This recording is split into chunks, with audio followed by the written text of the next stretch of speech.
When you hear the word Leviticus, what comes to mind? Let's be honest. For a lot of us, it's just this jumble of confusing, super old, and kind of bizarre rules, right? It's the book in the Bible that a lot of people just skip. But here's the thought. What if those rules aren't random at all? What if, hiding in plain sight, there's this brilliant, elegant system designed to tackle some of the biggest problems any community faces? The whole idea is that these laws are basically an intricate blueprint for building a society that's fair and ordered. Think of it like a complete operating system for a community. So, okay, how does this ancient OS actually work? Let's dive in. All right, so to really get this system, we first have to wrap our heads around the problem it was designed to solve. And that means we need to look at a very familiar word, sin, in a totally new way. You know, as the theologian Dr. Ted Hildebrandt explains, we tend to think of sin as this one flat thing. But in this ancient way of thinking, no way. Wrongdoing was this really complex problem that would set off a whole cascade of consequences throughout the entire community. Okay, this is where it gets really cool. This table breaks it all down. See, it wasn't just a one-size-fits-all solution. Every part of the problem had its own specific logical response. So if something you did caused, say, divine anger, well, that needed appeasement. If it made things feel polluted or unclean, you needed purification. If it brought on guilt and shame, you needed a way to cover that. That's atonement. And, if you actually broke something or stole something, you had to pay it back. Makes sense, right? So you've got this problem broken down into 4 parts. The system then provides this super specific toolkit to deal with each one. And that toolkit? The sacrifices. And these were not just random rituals, believe me. They were like precision instruments, each with a very specific job.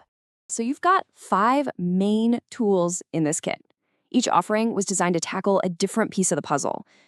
Whether it was fixing your relationship with God, cleansing the whole community, or just making things right with the person you wronged. All right, let's put ourselves in their shoes for a second. Imagine you're a priest back then, and your livelihood literally depends on these offerings. So which sacrifice are you really hoping to see someone bring through the gates? And this isn't a trick question. The answer actually tells us a ton about how the whole system was designed to work on a practical level. And this is just brilliant. It shows you the logic built right into the system. You had the whole burnt offering, which was all about total dedication to God. The entire animal was burned up. The priest got 0. But then you take something like the reparation offering. Only a part of it was burned. The rest, that went to the priest for food. It was a built-in mechanism to support the very people who were keeping the whole system running for the community. But, this system wasn't just about fixing things when they went wrong. Not at all. It also gave structure to the entire year. It created this amazing rhythm of celebration and remembrance that was completely tied to the seasons and the agricultural cycle. If you think about the climate over there in ancient Israel, it was pretty straightforward. You had a long, dry summer with tons of sun, and then a rainy winter that brought everything back to life. And that simple 2-part cycle, that was the foundation for the entire community's calendar. So check this out. All the major feasts were anchored to the 2 big harvest times. In the spring, when the winter rains had done their job and the wheat and barley were ready, you had Passover and the Feast of Weeks. Then, after that long, hot summer ripened all the grapes, figs, and olives, boom, you get a whole series of festivals in the fall, like the Day of Atonement and the Feast of Tabernacles. It created this really beautiful, predictable rhythm that everyone in the community lived by. And here's what's truly mind-blowing. This ancient system isn't just some dusty historical footnote. Its ideas are so powerful, so fundamental, that they're still baked into our world, even our language, today. And most of the time, we don't even realize it. I mean, have you ever used the word scapegoat? Of course you have. Well, that comes directly from the most sacred day of the year for the ancient Israelites, the Day of Atonement. The ritual involved 2 goats, and one of them was symbolically loaded up with all the sins of the community and then sent off into the wilderness, literally carrying them away.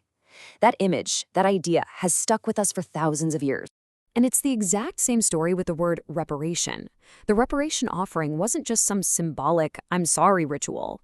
No, it demanded that if you wronged someone, you had to repay them, often several times over, before you could be welcomed back into the community. That core principle that you have to actively fix the damage you caused is literally the foundation for our modern ideas of restitution and things like community service. So there you have it, A book that so many of us write off as just a list of weird, old rules is actually this incredibly sophisticated system for life. And its echoes are all around us. It really makes you wonder, doesn't it? What other ancient systems are still out there quietly shaping our lives, hiding in plain sight?